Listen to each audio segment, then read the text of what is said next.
tout le monde, on se retrouve aujourd'hui pour une nouvelle vidéo sur ma chaîne et aujourd'hui on va parler de challenge et plus particulièrement du challenge des 4 maisons qui est organisé depuis 3 ou 4 ans par la booktubeuse Bulle de mots. C'est un challenge qui se base sur le monde d'Harry Potter. L'idée c'est que chacun s'inscrit dans la maison qui lui est désignée par Pottermore ou que vous avez décidé de choisir et il faut lire le plus de livres possible et gagner le plus de points possible pour faire gagner votre maison à la fin du challenge. Comme chaque année, je m'inscris dans la maison Gryffondor et je vais vous présenter un peu l'organisation du challenge ainsi que ma pile à lire. Je me suis munie des consignes du challenge que j'ai notées ainsi que de ma pile à lire. Déjà, c'est un challenge qui se déroule du vendredi 26 juillet au vendredi 9 août 2019. Concernant les consignes, un livre lu est égal à 10 points. On peut mettre un livre pour 2 catégories maximum et on peut pas mettre plus de 2 livres par catégorie.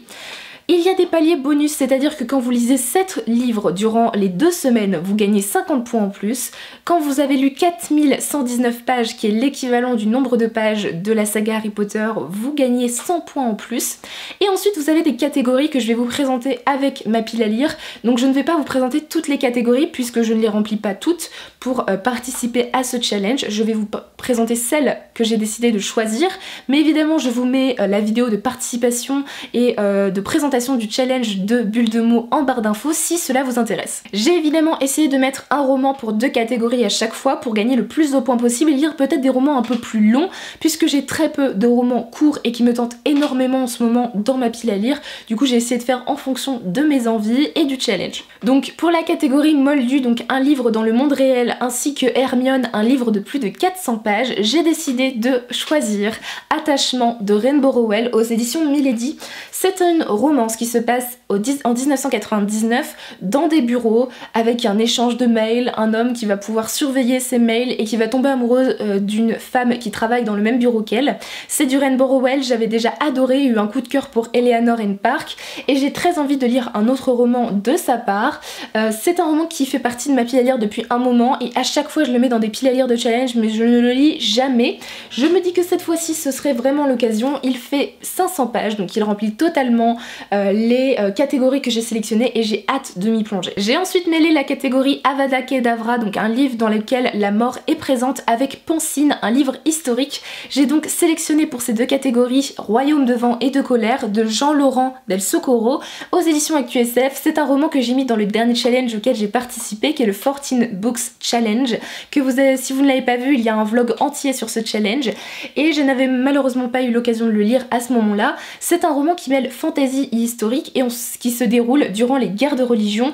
Vous vous doutez bien que du coup la mort est présente avec les guerres de religion et du coup les guerres de religion font partie d'une période historique.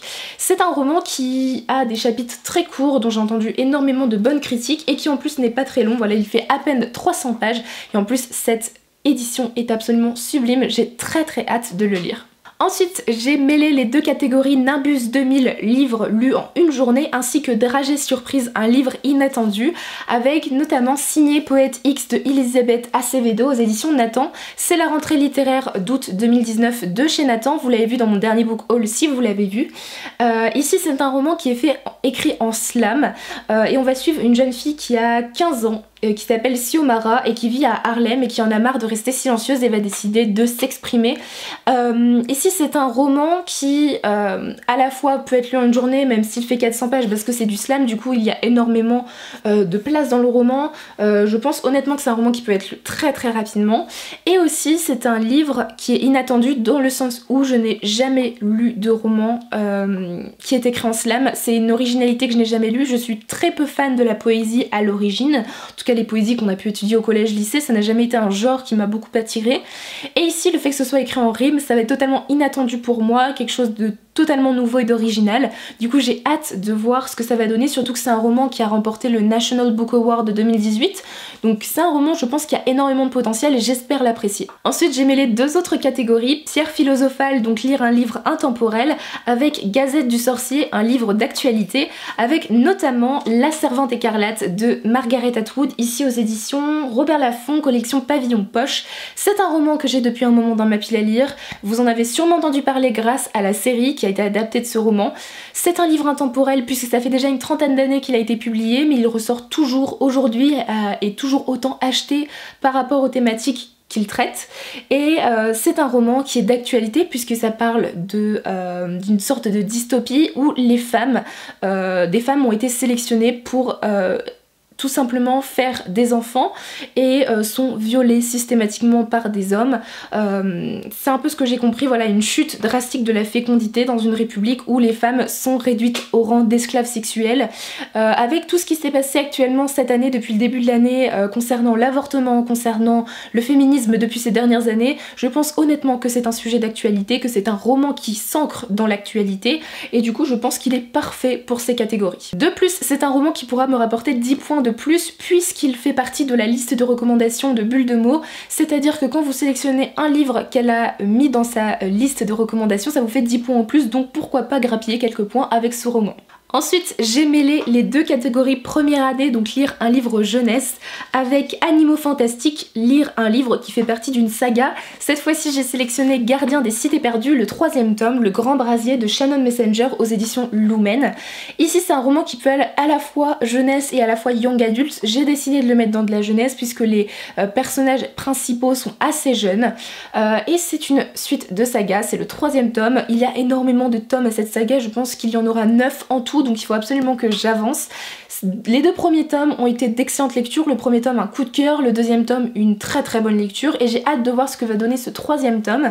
C'est aussi une bricasse qui fait 590 pages, je n'ai pris que des romans qui étaient presque à plus de 500 pages pour la plupart, mais il me fait extrêmement envie, ça se lit très bien, j'aime beaucoup la plume de Shannon Messenger, donc à voir ce que va donner cette suite. Et enfin, pour le dernier roman, j'ai mêlé 2 catégories. Tout d'abord, Polynectar, un héros ou une héroïne qui est éloigné de nous, ainsi que Dumbledore, un vieux livre, c'est-à-dire un livre qui a été publié avant le 21e siècle.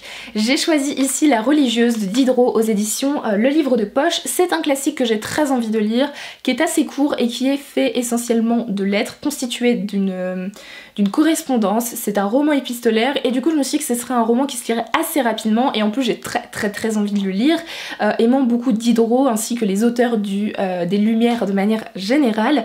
Ici on va suivre un ami de Diderot qui est le marquis de Croixmare, qui va s'intéresser à une femme qui veut sortir du couvent et ne plus être religieuse, mais finalement, Diderot va avoir l'idée de faire une blague, on va dire ça comme ça, au marquis en se mettant dans la peau de la religieuse et en commençant à envoyer des lettres au marquis de Croixmare. Et c'est cette correspondance qu'on a ici, où le marquis pense parler à une religieuse alors qu'il parle à Diderot. Déjà, ce sont des personnages qui sont aux antipodes de moi, que ce soit de la religieuse puisque je suis athée, et le marquis puisque déjà c'est un homme, et en plus c'est clairement pas la même époque dans laquelle je vis actuellement. Donc c'est déjà des héros et des héroïnes qui ne sont clairement pas compatibles avec ce que je vis aujourd'hui. Et en plus c'est un livre qui a été écrit ou publié au 18e/19e siècle, donc je pense honnêtement que c'est parfait pour le lire, que ça rentre totalement dans les catégories et qui se lira très rapidement. Pour finir, Bulle de mots a prévu quelques bonus que je vais vous lire histoire de vous donner peut-être encore plus envie de faire le challenge. Le premier, c'est qu'on peut rapporter 10 points si on pioche dans sa liste de recommandations, ça je vous en ai déjà parlé avec La Servante écarlate. On peut aussi rapporter 20 points si on relit un Harry Potter, évidemment c'est sur le thème de Harry Potter donc n'hésitez pas. Et enfin on peut rapporter 10 points si on trouve une référence à Harry Potter dans une de nos lectures, ça vous ne pouvez pas le savoir à l'avance, mais éventuellement si vous en trouvez une, ça vous rapporte 10 points en plus. Enfin il y a les bonus d'équipe.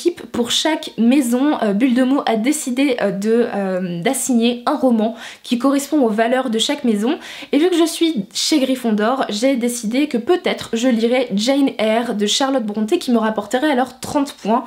C'est un roman que j'ai très envie de lire, mais j'avoue que j'ai envie de lire aussi les livres qui sont dans ma pile à lire, donc peut-être que je le lirai ou peut-être que je ne le lirai pas, on verra bien, en tout cas il me donne très envie. Voilà tout le monde, cette vidéo est terminée, j'espère qu'elle vous aura plu et vous aura donné envie de lire ces romans et de participer au challenge. N'hésitez pas à aller voir la vidéo de présentation de Bulle de mots. Du coup moi je vous souhaite de très bonnes lectures et je vous dis à très bientôt dans une prochaine vidéo. Bye!